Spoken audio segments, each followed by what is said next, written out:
Hello पिलाने आज video आम पढ़ा डॉक्टर राम मनोहर लोहिया समाजवाद आउ ए भिडियोटे बहुत इम्पोर्टेंट कहीं इम्पोर्टेंट कारण ये भिडियो मु शॉर्ट क्वेश्चंस तार अर्थ 2 मार्किया 3 मार्किया प्लस लॉन्ग क्वेश्चंस 7 मार्किया रो आंसर मुझे कभर कर तेणु जो पिला कि भिडियो को प्रथम रु शेष पर्यंत धैर्यर सहित देखिबो निहाती भाव में मु विश्वास करछि तुम परीक्षा रे एक्जाक्टली न लिखि पारले मध्य जदि तुम भलरे बुझिच आराम से परीक्षा रे उत्तर सठिक उत्तर देके आसी परिबो एइडा मोर आश्योरेंस एंड ग्यारंटी आउ एइथिरु माने डॉक्टर राम मनोहर लोहिया ठारू निहाती भाव में मु कहबिनी जे 80% 90% आसी पारे सेमती तो कहबिनी मु कहबी 100 to 100% तमे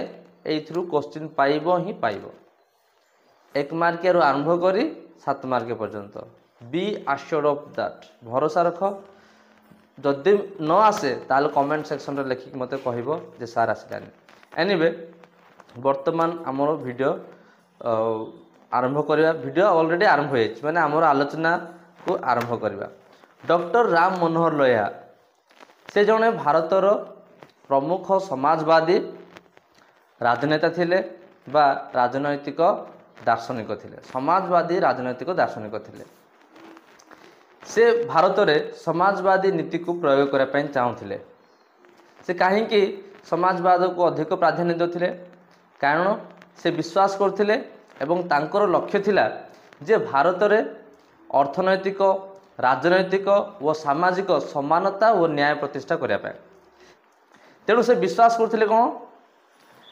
विकेंद्रित समाजवाद बा से परवर्ती मुहूर्त रे यह को आउटिके व्यापक बा अधिक सरल कर कहले से गणतांत्रिक समाजवाद को भारत रे प्रयोग करने ପାଇଁ चाहूथिले ताले ए जो विकेंद्रित बा गणतांत्रिक समाजवाद कौन गणतांत्रिक समाजवाद होची सही समाजवाद जेउठारे कि नागरिक मानकर अंशग्रहण रहिबो जद्वारा कि अर्थनैतिक और सामाजिक क्षेत्र रे जो असमानता अच्छी से असमानता सब दूर हम एवं समाज रे सबु वर्ग लोक माने न्याय पाई परिबे जद्वारा कि समाज रे समानता प्रतिष्ठा होई परिबो एहा होची विकेंद्रित समाजवाद एई विकेंद्रित समाजवाद रे नागरिक माननकु बा भारतीय माननकु समस्तनकु क्षमता प्रदान करा जिवो राजनैतिक क्षेत्र रे से माने अंशग्रहण करि परिबा राजनैतिक कार्यकलाप रे अंशग्रहण करि परिबे तेणु से एक नूतन प्रकार समाजवाद विषय रे आलोचना करिसंती तांकर समाजवाद को आमे कहबा कोन नव समाजवाद तेणु एइडा गोटे शॉर्ट क्वेश्चन आसीबो जे नव समाजवाद आमे काहाकू नव समाजवाद विषय रे से 1959 मसीह रे घोषणा करथिले बा आरंभ करथिले ताले नव समाजवाद चिंताधारा कौन समाजवाद तो आम समस्त जानिछु नव समाजवादी माने कौन व्हाट इज न्यू हियर एठी नुआ कौन अछि से कहले पारंपरिक समाजवाद जहाँकि कार्ल मार्क्स फ्रेडरिक एंजेल्स कहिथिले से समाजवाद रे जेउ सब नीति गुड़िक विषय आलोचना करायछि ताहा से माने साधारणतः शिल्प भित्तिक समाज पाए से माने कहिसंती बा से मानकर भविष्यवाणी हो कि जहाँ जहाँ से माने कहिसंती धन्या जाओ श्रेणी संघर्ष हबो विप्लव हबो एवं समाजवाद प्रतिष्ठा हबो एवं ता सहित अन्यान्य विषय जेते सब तात्विक विषय गुड़िक से माने आलोचना करछंती से समस्त विषय जहाँ कि पारंपरिक समाजवाद रे आमे देखिबा को पाउछु से सबू को आमे भारत रे प्रयोग करि परिबा नाही एभली लोहिया कहंती तेणु से कहले जे समाजवाद रो पारंपरिक समाजवाद रो किछि मौलिक नीति एवं जेहेतु से महात्मा गांधी जड़े अनुगामी थिले महात्मा गांधी मध्य समाजवाद विषय रे कहिथिले तेणु महात्मा गांधी सबु जिन से ग्रहण कर महात्मा गांधी मध्य किछि मौलिक नीति को से ग्रहण करते तेणु कार्ल मार्क्स किछि पारंपरिक समाजवाद किछि मौलिक नीति और गांधी किछि मौलिक नीति रो मिश्रण रे जो नूतन नीति को से प्रचार करथिले सेटा होछि नूतन समाजवाद बा नव समाजवाद ताले नव समाजवाद प्रतिष्ठा हो केमिति बा नव समाज प्रथम आम देखिए नव समाजवाद क्या आधारित नव समाजवाद आधारित तीनोटी मौलिक नीति उपर। कौन कौन से मौलिक नीति? प्रथम मौलिक नीति होची देश रे जेते सबु शिल्प गुड़िक अच्छी से शिल्प तथा जेते सबु बैंक गुड़िक अच्छी एवं बीमा कंपनी गुड़िक अच्छी से समस्तर कौन जातीयकरण हवा दरकार। कहीं कहले ये कहले जदि यही अर्थनैतिक अनुष्ठान गुड़िक को जदि घरोई कंपानी नियंत्रण जदि रखा जाए एवं राष्ट्र यह उपर जदि तार कम नियंत्रण रहे ताहले घरोई मालिक माने अधिक रु अधिक लाभ पाइबा चेष्टा करेंगे एवं लाभखोर मनोभाव द्वारा बा मनोवृत्ति को कौन लाभखोर मनोभाव द्वारा से माने लोक मान को शोषण करने चेष्टा करेंगे। तेणु यहाँ कौन पुंजीवादर अन्य एक रूप। तेणु से कहले जेते सबू अर्थनैतिक अनुष्ठान गुड़िक अच्छी से सबू को जातीयकरण करा जाओ। यहाँ हूँ प्रथम मौलिक नीति। द्वितीय मौलिक नीति कौन?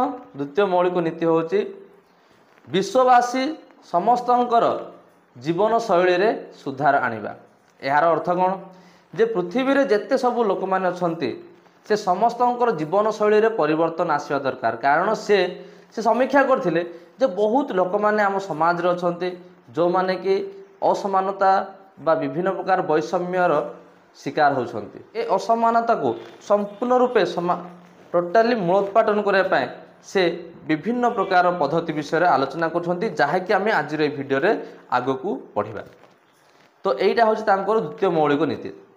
तृतीय मौलिक नीति कौन? से चाहूले गोटे विश्व संसद स्थापन करने। विश्व संसद कौन से विषय आम आग को पढ़ा। निजर नव समाजवाद को प्रतिष्ठा करने कौन कौन कहते। तो प्रथम पॉइंट कौन? प्रथम हूँ नव समाजवाद जोटा कि आम ऑलरेडी आलोचना कले जे नव समाजवाद हूँ कौन? नव समाजवाद हूँ पारंपरिक समाजवाद को प्रत्याख्यान कर किसी मौलिक नीति एवं गांधी किसी मौलिक नीतिर मिश्रण रे जो नीति को कार्यकारी करने राम मनोहर लोहिया चाहूले ताकू कहा जाए नव समाजवाद। ओके एवं ए नव समाजवाद द्वारा से गणतांत्रिक समाजवाद प्रतिष्ठा करने चाहूले एवं से तांकर मुख्य लक्ष्य थिला जे भारत रे सामाजिक अर्थनैतिक और राजनैतिक क्षेत्र में समानता और न्याय प्रतिष्ठा करिबा। एवं यह को सफल करने से कही जे आमको किसी विप्लव आवश्यकता अच्छी। तो यहाँ हूँ आमर सेकेंड पॉइंट सप्त विप्लव। से 7 गोटी ओके सप्त क्रांति बा सप्त विप्लव विषय आलोचना करछंती। से कहले यही जो विप्लव जहाँ आम बर्तमान आलोचना करबा से विप्लव माध्यम सारा विश्व रे निहाती भाव में नव समाजवाद प्रतिष्ठा हो पारिबो। कारण पारंपरिक समाजवाद सबु देश में कार्यकारी हो पारिबनी। यार से उदाहरण देछंती जेमिति कि से कहले चीन रे माओ सेतुंग समाजवाद को कार्यकारी कराइथिले केमिति से करथिले सेठी किछि संशोधन करथिले किछि मॉडिफिकेशन करथिले एवं चीन रो समाज को सुहेला भली से समाजवाद को प्रयोग करथिले। ठीक सेमिति 1917 मसीह व्लादिमीर लेनिन मध्य रूस रे गोटे कृषि प्रधान समाज रे जोटा कि अणशिल्प राष्ट्र थिला से अणशिल्प राष्ट्र रे ओके अणशिल्प राष्ट्र केमिति मार्क्सवादी चिंताधारा को कार्यकारी कराइथिले ताकू मध्य से अध्ययन करथिले। तेणु से कहले जो देश रे जहा आमर रही ताकू आधार कर आम समाजवाद को प्रयोग करा दरकार। तेणु कार्ल मार्क्स तो शिल्प भित्तिक समाज विषय कही ताकू आधार करके कही समाजवाद केमती कार्यकारी हम। तेणु एठारे लोहिया कहते कौन जे ना आम गोटे नुआ कर समाजवाद आरंभ करवा जोटा कि आम भारत पाई उपयुक्त अटे।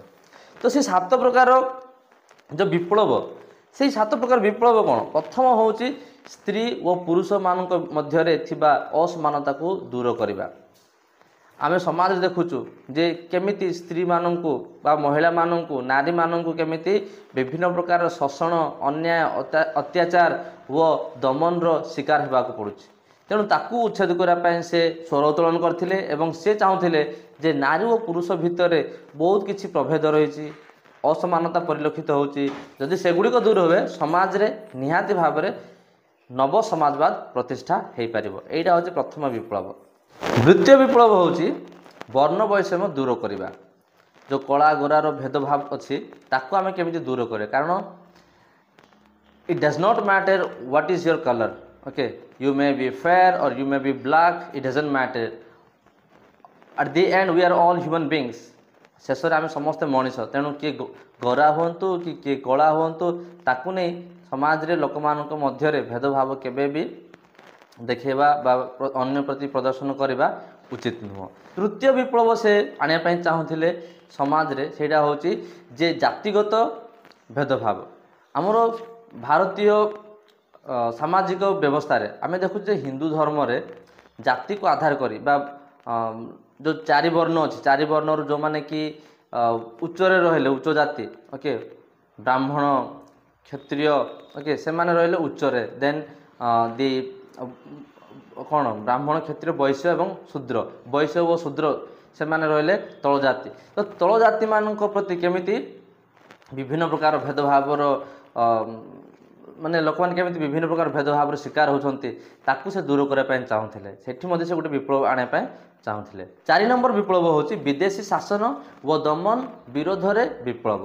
କୌଣସି ଦେଶ, ଧନୀ ଦେଶ ବା ବିକଶିତ ଦେଶ, ଅନ୍ୟ ଏକ ଗରିବ ବା ଅବିକଶିତ ଦେଶ ଉପରେ ଶାସନ କରିବା ଅନୁଚିତ କିମ୍ବା ସେମାନଙ୍କୁ ଦମନ କରିବା, ଅନ୍ୟାୟ ଅତ୍ୟାଚାରରେ ସେମାନଙ୍କ ଠାରୁ ଲୁଣ୍ଠନ କରିବା, ସେମାନଙ୍କ ପ୍ରାକୃତିକ ସମ୍ପଦକୁ କ'ଣ ତାକୁ ବ୍ୟବହାର କରିବା ଏବଂ ଲୋକମାନଙ୍କୁ ବିଶେଷ କରି ନିଜ ଅଧୀନ ରଖିବା, ଏଭଳି ଯାହା ଚାଲିଥିଲା ସେହି ସମୟରେ ତାକୁ ସେ ସମ୍ପୂର୍ଣ୍ଣ ରୂପେ ବିରୋଧ କରିଥିଲେ।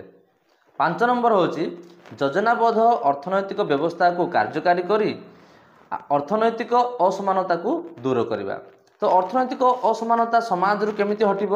ସେତେବେଳେ ହଟିବ ଯେତେବେଳେ କି ସରକାର ଯୋଜନାବଦ୍ଧ ଭାବରେ ବା ପ୍ଲାନିଂ କରିକି, ଆମର ଯେଉଁ ବର୍ତ୍ତମାନ ଦେଖୁଛୁ ପଞ୍ଚବାର୍ଷିକ ଯୋଜନା, ଏଇଟା ହେଉଛି କ'ଣ ଯେ this is a planned model, planned economy. ତ ପ୍ଲାନିଂ ମାଧ୍ୟମରେ ନିହାତି ଭାବରେ ଆମର ଅର୍ଥନୈତିକ ବିକାଶ ହୋଇପାରିବ ଏବଂ ସମାଜରେ ଧନୀ ଓ ଗରିବ ଭିତରେ ଯେଉଁ ତାରତମ୍ୟ ରହିଛି, ଯେଉଁ ଗ୍ୟାପ୍ ଅଛି, ସେଇଟା ଧୀରେ ଧୀରେ ଦୂର ହୋଇପାରିବ। 6 ନମ୍ବର ହେଉଛି ବ୍ୟକ୍ତିର ମୌଳିକ ଅଧିକାର ଉପରେ ସମସ୍ତ ପ୍ରକାର ଉଲ୍ଲଂଘନକୁ ବିରୋଧ କରିବା ଏବଂ ତା'ର ପ୍ରତିକାର କରିବା। ପ୍ରତ୍ୟେକ ବ୍ୟକ୍ତିର ସ୍ୱାଧୀନତା, ସମାନତା, ବଞ୍ଚିବା, ଏଗୁଡ଼ିକ ହେଉଛି ତା'ର ମୌଳିକ ଅଧିକାର। ତେଣୁ ଏ ମୌଳିକ ଅଧିକାର ଉପରେ କୌଣସି ପ୍ରକାର ଆଞ୍ଚ ଆସିବା ଅନୁଚିତ ବା ତାକୁ କେହି ମଧ୍ୟ ଉଲ୍ଲଂଘନ କରିପାରିବେ ନାହିଁ। କାରଣ ଗୋଟେ ବ୍ୟକ୍ତିର ମୌଳିକ ଅଧିକାର ହେଉଛି ତା'ର ନିଜସ୍ୱ ଅଧିକାର, ଜନ୍ମଗତ ଅଧିକାର। ତେଣୁ ତାକୁ ଉପଭୋଗ କରିବାକୁ ଗୋଟେ ସମାଜରେ ସୁଯୋଗ ପ୍ରଦାନ କରାଯିବା ଦରକାର। ଯଦି ଉଲ୍ଲଂଘନ ହୁଏ ତାକୁ ପ୍ରତିକାର କରାଯିବା ଦରକାର। ଏବଂ 7 ନମ୍ବର ବିପ୍ଳବ ହେଉଛି ହିଂସାତ୍ମକ ଯୁଦ୍ଧକୁ ବିରୋଧ କରିବା। ସେହି ସମୟରେ ମାନେ ଯେତେବେଳେ କି ଏ ବିଷୟରେ ସେ କହିଥିଲେ 1959 ମସିହାରେ ସେ ନବ ସମାଜବାଦ ବିଷୟରେ କହିଥିଲେ ଏବଂ ସେଠାରେ ସେ ସପ୍ତ ବିପ୍ଳବ ବିଷୟରେ ମଧ୍ୟ ଆଲୋଚନା କରିଛନ୍ତି। ତେଣୁ ଏହି ଘଟଣା ପୂର୍ବରୁ 1945ରେ ହେଉ କିମ୍ବା 1918ରେ ଏହି ସମୟରେ ଅଲରେଡ଼ି 2ଟା ବିଶ୍ୱଯୁଦ୍ଧ ଘଟିଥିଲା। ତେଣୁ ସେ କହିଲେ ବିଭିନ୍ନ ପ୍ରକାର ଯୁଦ୍ଧ ଆମେ ଯେଉଁଟାକି ତେଣୁ ସେ କହିଲେ ଯେକୌଣସି ଯୁଦ୍ଧ ହେଉନା କାହିଁକି ହିଂସାତ୍ମକ ଯୁଦ୍ଧକୁ ଆମେ ରୋକିବା ଦରକାର ଏବଂ ବିରୋଧ କରିବା ଦରକାର। ସାରା ବିଶ୍ୱରେ ଶାନ୍ତି ପ୍ରତିଷ୍ଠା ହେଉ, ଏଇଟା ଥିଲା ତାଙ୍କର ଅନ୍ୟ ଏକ ମୁଖ୍ୟ ଲକ୍ଷ୍ୟ। ଏଗୁଡ଼ିକ ହେଉଛି ଡକ୍ଟର ରାମ ମନୋହର ଲୋହିଆଙ୍କର 7ଟି ବିପ୍ଳବ। ନେକ୍ସଟ ପଏଣ୍ଟ ହେଉଛି 4 ସ୍ତମ୍ଭ ରାଷ୍ଟ୍ର ଯୋଜନା। 4 ସ୍ତମ୍ଭ ରାଷ୍ଟ୍ର ଯୋଜନା ମାନେ କ'ଣ? ଡକ୍ଟର ରାମ ମନୋହର ଲୋହିଆ ସେ ତାଙ୍କର ରାଜନୈତିକ କ୍ଷେତ୍ରରେ ଚାହୁଁଥିଲେ, ବିଶେଷ କରି ରାଜନୈତିକ କ୍ଷେତ୍ରରେ 4 ସ୍ତମ୍ଭ ରାଷ୍ଟ୍ର ଯୋଜନା ବିଷୟରେ ସେ ଆଲୋଚନା କରିଥିଲେ। ଏହା ସେ କାହିଁକି କହିଥିଲେ? ଏହା ଏଇଥିପାଇଁ କହିଥିଲେ କାରଣ ପ୍ରଶାସନିକ କ୍ଷେତ୍ରରେ ବିକେନ୍ଦ୍ରିତ ବ୍ୟବସ୍ଥାକୁ ଗ୍ରହଣ କରାଯିବା ଦରକାର। କାରଣ ଏହାଦ୍ୱାରା ହିଁ ଗୋଟିଏ ଦେଶରେ, ବିଶେଷ କରି ଭାରତବର୍ଷରେ ଗଣତାନ୍ତ୍ରିକ ସମାଜବାଦ ପ୍ରତିଷ୍ଠା ହେବ।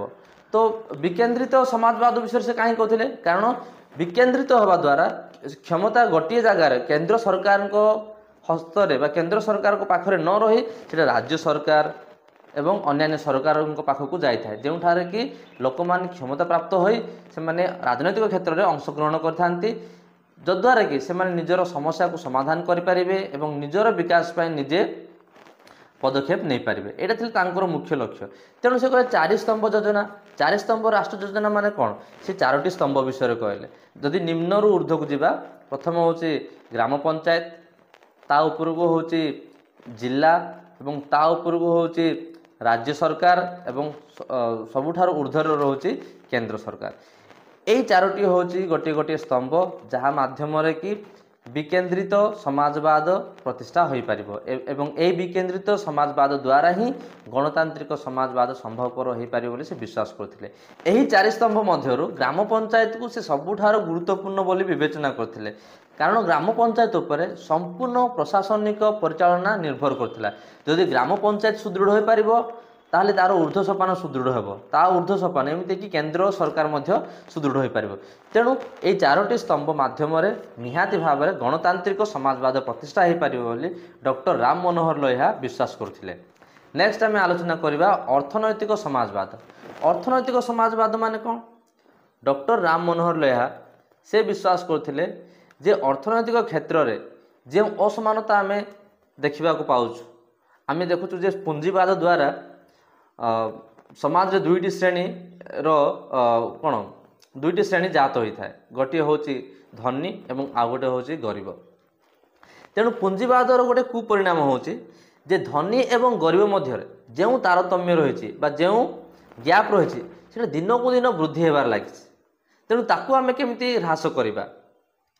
तेणु से कहले जे अर्थनैतिक योजना जदि अर्थनैतिक क्षेत्र जदि गोटे विप्लव हम एवं अर्थनैतिक व्यवस्था को सुदृढ़ करने जब आम चाहूँ ताहले योजनाबद्ध नीति को आम आदरी नेबा दरकार। जदि योजनाबद्ध नीति बा व्यवस्था माध्यम जदि आम कार्य करिबा ताहले निहाती भाव में अर्थनैतिक क्षेत्र में आम प्रगति करिपारिबा। एवं से कहले विशेषकर से गुरुत्व देउथिले कौन जे से गुरुत्व देउथिले जो ग्रामांचल हो कि सहरांचल जो जो सब क्षुद्र शिल्प गुड़िक अच्छी कुटीर शिल्प अच्छी से कुटीर शिल्पर विकास हो बोलिकी से चाहूँगे। एवं आउ गोटे विषय से कहते जे जो पर्यंत समस्त शिल्प बैंक व बीमा कंपानी गुड़िकर जातीयकरण होना से पर्यंत अर्थनैतिक क्षेत्र में आम प्रगति करिपारिबा नाही। तेणु यह थिला अति संक्षिप्त लोहियांकर अर्थनैतिक समाजवाद। नेक्स्ट आम आलोचना करबा विश्व संसद। विश्व संसद माने कौन? डॉक्टर राम मनोहर लोहिया कहते जे गोटे विश्व संसद प्रतिष्ठा होगा दरकार। तो ये विश्व संसद केमिति प्रतिष्ठा हो? विश्व संसद को प्रतिष्ठा करने स्थापन करने से कहले विश्वर जेते समस्ते नागरिक मान अछंती से समस्त नागरिक मानक सार्वजनीन साबालक मतदान अधिकार प्रदान करी निज निज देशरू बछा बछा व्यक्ति उत्कृष्ट व्यक्ति बा योग्य व्यक्ति मानू निजर प्रतिनिधि भाव में आम चयन करवा एवं से माने हेबे आमर प्रतिनिधि जो माने कि सदस्यता लाभ करेंगे विश्व संसद रे। ए विश्व संसद रे दुईटी सदन रहिबे बोलिकी से कहथिले एवं से दुईटी सदन द्वारा जो सबू व्यवस्था बा आईन गुड़िक प्रणीत हेबो सारा विश्वर जेते सबू देश गुड़िक रही से सबुठारे कार्यकारी हेबो। तेणु या द्वारा से कौन कहले प्रथम कहले विश्व संसद गठन हेबो एवं गोटे विश्व सरकार हेबो। तो विश्व सरकार विश्व संसद द्वारा प्रणीत होइथिबा बा तैयारी होइथिबा आईन को कार्यकारी करेंगे एवं सारा विश्व रे एक प्रकार आईन एक प्रकार शासन नीति कौन परिचालित हेबो जद्वारा कि समस्ते समानतार सहित जीवन यापन करें। विश्ववासी समस्ते एक उन्नतर जीवन यापन करें। विश्व रे कौन सी भेदभाव रही वर्णगत हो कि अर्थनैतिक हो जातिगत श्रेणीगत कौन सी भेदभाव रही एवं एठारे मध्य से कहते जे जेते बेले कि गोटे विश्व संसद प्रतिष्ठा हो एवं जहाद्वारा कि विश्व सरकार मध्य स्थापन हो ए विश्व सरकार माध्यम विकसित व धनी राष्ट्र गुड़िक जो सबू राष्ट्र मानक जो विशेषकर जो अल्प विकसित अविकसित बा गरीब राष्ट्र मानक से माने कि कौन दमन करछंती अत्याचार करछंती शोषण करछंती सेगुड़िक को आम दूर करिपारिबा बा से भली विपद को आम सबुदिन हटै दे पारिबा एवं यह माध्यम नव समाजवाद निहाती भाव प्रतिष्ठा हो पारि बोली से विश्वास करथिले। नेक्स्ट पॉइंट होची शिक्षा व्यवस्था। डॉक्टर राम मनोहर लोहिया से विश्वास करथिले जे शिक्षा होची गोटे माध्यम जहाद्वारा कि समाज रे विराट परिवर्तन आम देखिपारिबा। तेणु समाज को यदि आम परिवर्तन करने चाहूँ ताहले शिक्षा को सार्वजनीन करने दरकार एवं बाध्यतामूलक मध्य करने दरकार। समस्त को शिक्षा प्रदान करा जिबा दरकार कारण शिक्षा द्वारा ही मनुष्य निजर संकीर्णता ऊर्ध्व को उठी थाए। शिक्षा द्वारा मनुष्य सचेतन होता है। शिक्षा द्वारा से अन्य मानू ग्रहण करे अन्य मानू निज भली से सम्मान देवाई चाहे समस्त को मनीष भली से कौन देखी थाए कारण शिक्षार अभाव मनीष भावे जे मु उच्च आ जने मो ठारू नीच बा विभिन्न प्रकार जो भेदभाव आम मनरे जात होची एटा होची शिक्षार अभाव तेणु शिक्षा होची अति आवश्यक शिक्षा द्वारा समाज रो परिवर्तन हो पारिबो एवं देश आगो को बढ़ी पारिबो बोली से विश्वास करथिले तेणु से कहले जे भारत रे सेतेबेले जो व्यवस्था थिला वर्तमान मध्ये सेटा आमे देखिबा पाउछु सेटा होची गोटे होची घरोई शिक्षा आ गोटे होची सरकारी शिक्षा घरोई शिक्षानुष्ठान गुड़िक द्वारा जो माने कि धनी परिवार पिला माने थिले से माने केवल घरोई शिक्षानुष्ठान रे पढुथिले तेणु से कहले जे घरोई शिक्षानुष्ठान को सब बंद कर दिया जाओ जेते सब सरकारी शिक्षानुष्ठान अछि ताकू कार्यकारी करा जाओ ताकू अधिक उन्नतर करा जाओ एवं सेठा नुआ नुआ जिनस को शामिल करा जाओ जो द्वारा कि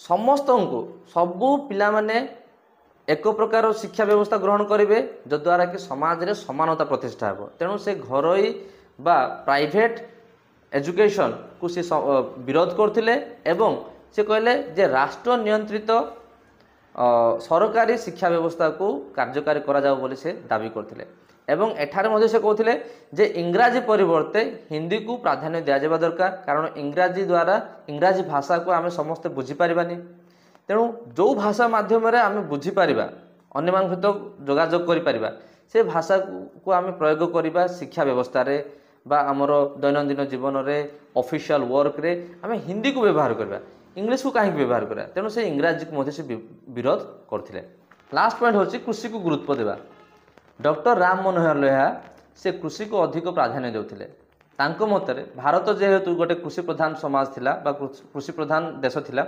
तेणु भारत जदि आमे कृषि को अधिक प्राधान्य देबा कृषि क्षेत्र जदि अधिक आमे पुंजी विनियोग करबा ताहले कृषि जदि कृषि क्षेत्र जदि अधिक उत्पादन हे पारिबो ताहले निहाती भाव में आमर अर्थनैतिक क्षेत्र में तार अवदान बढ़िबो जद्वारा कि देश आगु को बढ़ी पारिबो एवं देशर जेते देशर अर्थनैतिक प्रगति जेते अधिक होबो ता द्वारा देशर जो अर्थनैतिक असमानता रही सेटा दूर हो पारिबो तेणु आमे कृषि को अधिक प्राधान्य देवा दरकार तेणु कृषि को प्राधान्य देवा पय से कहले जेते सब भारत वर्ष जमी उर्वर जमी अच्छी तार ठीक यूटिलाइज होगा दरकार एवं जो जमी गुड़िक अव्यवहृत भाव में अच्छी से अनुर्वर जमी को उर्वर केमिति करबा जो ठारे जलसेचन अभाव अच्छी ताकू केमिति आमे सेठी केमिति आमे जलसेचन करि परिबा एभली विभिन्न पदक्षेप नेबा दरकार बोले से कहते कारण कृषि को जदि आमे प्राधान्य देबा ताले निहाती भाव में कृषिर अवदान राष्ट्रीय अर्थव्यवस्था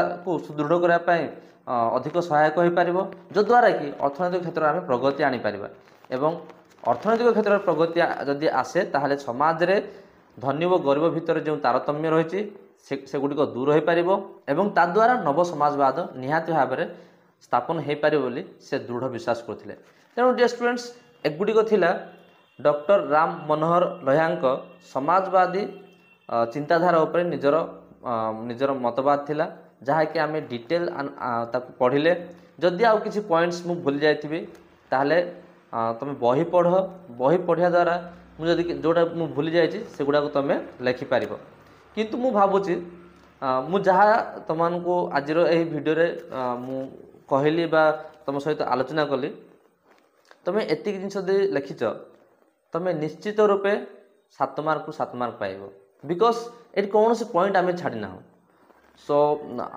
here we have covered short question जमीती कि शॉर्ट क्वेश्चन आसीपे कौन नव समाजवाद कौन सेकेंड शॉर्ट क्वेश्चन होची 4 स्तंभ राष्ट्र 4 स्तंभ गुड़िक कौन ओके सेटा आसीपे आउ कौन शॉर्ट क्वेश्चन आसीपे अर्थनैतिक क्षेत्र में समाजवाद विषय में लोहिया कौन कहते एगुड़िक हूँ 2 मार्क 3 मार्क क्वेश्चन जोटा कि यही लंबा वीडियो रे आमे आलोचना करें सो आई होप ए वीडियो निहाती भाव तुम परीक्षा पे बहुत हेल्पफुल हो पार सो वीडियो शेष करने पूर्वर जो मैंने कि वीडियो देखुच समस्त को ये कहबी जदि वीडियो भल लगे ताले वीडियो को लाइक कर लाइक कले तो मु ऊपर को पलैबिनी कि तल को भी जीविनी लाइक करने द्वारा कौन जे जा हो पिलाने मु जानिबी जे मु जो वीडियो बनाऊँगी जो माध्यम रे मु वीडियो करछि जेमिति मु मोर पढ़ा शैली अच्छी बोधे ये ठीक अच्छी ओके ता द्वारा मु अधिक अधिक कौन अनुप्राणित हो एनकरेजमेंट पाइबी एवं एमिति वीडियो जारी रखी so your like is very important. That's how I will know whether I am doing well or I am not doing well. तब जदि मो चैनल को नुआ कर आस ताले सब्सक्राइब कर, सब्सक्राइब करे द्वारा मोर बेनिफिट हम कौन, मो चैनल आग को ग्रो कर पारिबो एवं मु जो जति जदि तुम मानकर किछि कॉन्सेप्ट बुझार साहाଯ୍य करछे, then I think you can subscribe to my channel because that's how you can be grateful to me. If I do something for you, in return you should do for me. You are not giving me anything, but you can subscribe. That is how I will be really helpful immensely. Then video T को share करो अधिक मात्रा रे, जो द्वारा कि जो सांग माने लोहियांको समाजवाद विषय रे किछि जाने पाइ चाहउछन्ती से मानकर निहात भाव रे बेनिफिशियल हे पारिबो. एवं लास्ट कहबी कमेंट करो, कमेंट करे द्वारा जदि तुमर किछि मतामत अछि सेगुडी को तुम से प्रकाश कर पारिबो एवं मध्य जानि पारिबे. सो डियर स्टूडेंट्स, आज भिडियो रे एतिकी मात्र. आगामी भिडियो रे आमे आ गोटे थिंकर विषय रे आलोचना करिबा. So till then, bye and take care.